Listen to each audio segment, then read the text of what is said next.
حضرت علی علیہ السلام کی شہادت کا مکمل واقعہ۔ حضرت محمد صلی اللہ علیہ وسلم نے پیشن گوئی کی تھی کہ علی علیہ السلام کی موت کے وقت ان کی داڑھی سر کے خون سے ڈھک جائے گی۔ ایک دفعہ حضرت محمد صلی اللہ علیہ وسلم حضرت علی رضی اللہ تعالیٰ عنہ کو دیکھنے گئے جب وہ بیمار تھے۔ بیمار حالت دیکھ کر کہنے لگے کہ شاید علی زندہ نہ رہے۔ اس پر حضرت محمد صلی اللہ علیہ وسلم نے کہا علی اب نہیں مریں گے، دنیا کے سارے رنج اٹھانے کے بعد تلوار سے شہید ہو جائیں گے۔ علی علیہ السلام کو ایک خارجی مخالف ابن ملجم نے قتل کیا تھا۔ روایت کے مطابق ابن ملجم اور 2 دیگر خوارج حج کے بعد مکہ میں ملے تھے۔ طویل بحث کے بعد وہ اس نتیجہ پر پہنچے کہ علی، معاویہ اور عمرو جاری خانہ جنگی کے ذمہ دار تھے۔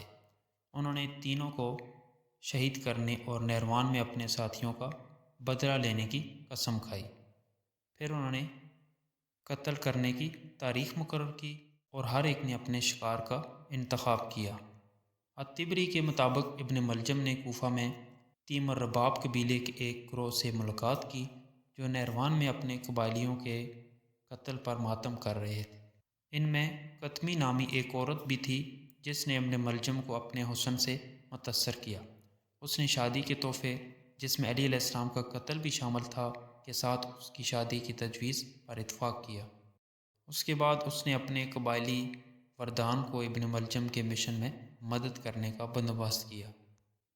قتل سے ایک رات پہلے سازش کرنے والوں نے خود کو اس دروازے کے سامنے کھڑا کر دیا جہاں سے علی علیہ السلام مسجد میں داخل ہوتے تھے۔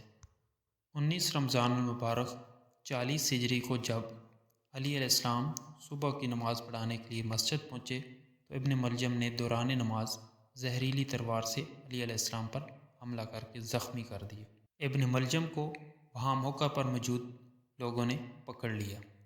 علی علیہ السلام تقریباً 2 دن بعد 62 یا 63 سال کی عمر میں زخموں کی تاب نہ لاتے ہوئے چل بسے۔